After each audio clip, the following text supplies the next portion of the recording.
अरीशा जो कि अपने कमरे में खड़ी होती है कपड़े बेड पर रखकर, वो उससे समझ नहीं आ रहा कि क्या पहने। एकदम से राफे वहाँ पर आता है तो अरीशा उससे कुछ कहती नहीं, लेकिन उसका दिल चाह रहा है कि वो राफे से पूछ ले कि वो कौन से कपड़े पहने। राफे भी आकर सोफे पर बैठ जाता है। इतने में राफे की माँ वहाँ पर आती है, उसे कहती है कि अरीशा बेटी तुम अभी तक तैयार नहीं हुई। जिस पर अरीशा कहती है कि मुझे समझ नहीं आ रहा कि इनमें से कौन सा ड्रेस पहनूँ। अब माँ कहती है कि तुम्हारे पास और भी अच्छे अच्छे ड्रेस है तो तुम उनमें से कुछ भी पहन लो, लेकिन अरीशा कहती है कि मुझे इतने हैवी ड्रेस पहनने की आदत नहीं है। अब वो यही बातें कर रही होती है तो एकदम से राफे उठ खड़ा होता है और वैसे तो कहता कुछ नहीं है, आकर सारे ड्रेस पर नज़र मारता है और एक ड्रेस को उठाकर वहीं पर फिर से रख देता है। अब अरीशा मुस्कुराने लगती है क्योंकि अरीशा को अब आहिस्ता आहिस्ता राफे से मोहब्बत होने लगी है। अब राफे की पसंद का सूट आखिर अरीशा ज़रूर पहनेगी। अब जैसे ही राफे वो ड्रेस उठाता है तो माँ भी समझ जाती है कि राफे तो यही चाहता है कि अरीशा ये वाला ड्रेस पहने, इस पर ज़्यादा अच्छा लगेगा।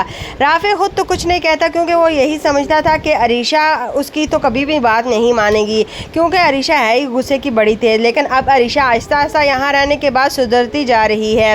अब माँ कहती है कि इसका मतलब तुम समझ गई हो ना, अब अच्छे से तैयार हो जाओ, यही वाला ड्रेस पहनो। जिस पर अरीशा भी मुस्कुराने लगती है।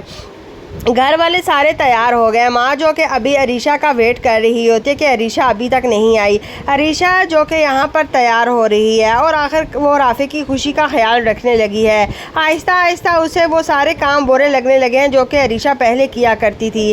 अब माँ बेटा दोनों बाहर खड़े होते हैं। एकदम से अरीशा तैयार होकर बाहर आती है तो उसकी सास कहती है कि माशाल्लाह बहुत ही प्यारी लग रही हो। जैसे ही राफे की नज़र उस पर पड़ती है तो वो भी हैरान हो जाता है कि अरीशा इतनी ज़्यादा प्यारी लग रही है। राफे की तो नज़रें ही नहीं हट रही। अरीशा मुस्कुराती मुस्कुराती बाहर आती है, जिस पर अब उसकी सास कहती है कि माशाल्लाह बहुत प्यारी और ख़ूबसूरत लग रही है और फ़ौरन से उसकी नज़र उतारती है।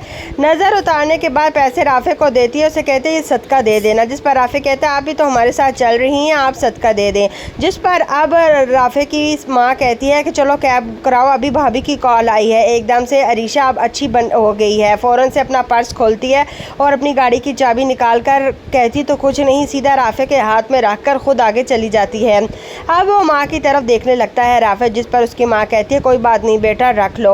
अब राफे और अरीशा के दरमियान तो सब कुछ ठीक हो रहा है, लेकिन दूसरी तरफ अरसलान ने सारा काम ख़राब कर दिया। अरसलान और उसकी माँ मिलकर जायशा की ज़िंदगी को बर्बाद करने में कोई भी कसर नहीं छोड़े। आखिर क्या करेगा सुफियान? क्या अरसलान की बात को सच मान लेगा या नहीं, ये तो आने वाले एपिसोड में आपके साथ शेयर करेंगे। वीडियो अच्छी लगी वीडियो को लाइक करना, चैनल पर फर्स्ट टाइम में सब्सक्राइब कर देना। मिलते हैं किसी नेक्स्ट वीडियो में, तो अब तक इतना ही। अल्लाह हाफिज़।